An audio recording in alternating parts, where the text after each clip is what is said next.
Charles Sobhraj became internationally infamous in 1976 when he was convicted of murder and sentenced to jail in India. Sobhraj, a Frenchman who presented himself as a gem dealer based in Bangkok, had been accused of committing dozens of murders, in addition to forgeries and theft, along what was known as the hippie trail, a sort of mid-century pilgrimage from Europe to South Asia, and earned himself the nickname the Bikini Killer in the process.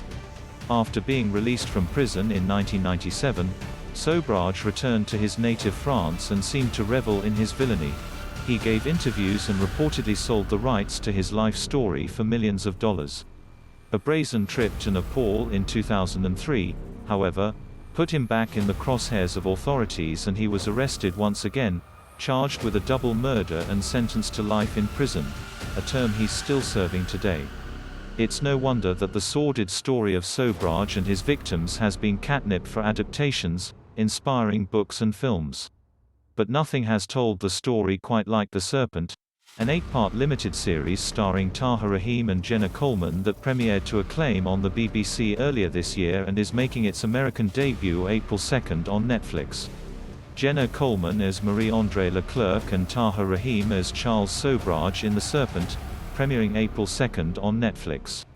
The series is undeniably stylish and depicts both the grit and the glamour of the 1970s expat scene, but it also makes a great effort to tell the stories of Sobhraj's victims and reveal the heroism of the people who apprehended him. Some dialogue is fictionalized, and the story is condensed in ways to make it work for television, but how much of what The Serpent portrays is true? Here, we're finding out. Research was key. Charles Sobhraj, whose gruesome 1970s killing spree is dramatized in The Serpent, airing now on Netflix. PRAKASH MATHEMAGetty Images, it's such a challenge telling a true story and there was a very long development period for the show, explains Paul Testar, a co-producer on the series. We needed that to figure out the right way to tell the story. As much as anything, we thought it was imperative to try to make contact with everyone involved in the story to invite him to take part in the research process or even just to tell them it was happening.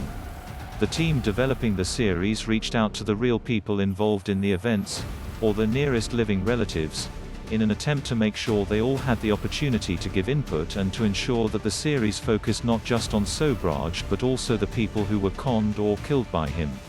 We did a huge amount of research into each character and we lean on that as much as possible, Testar says.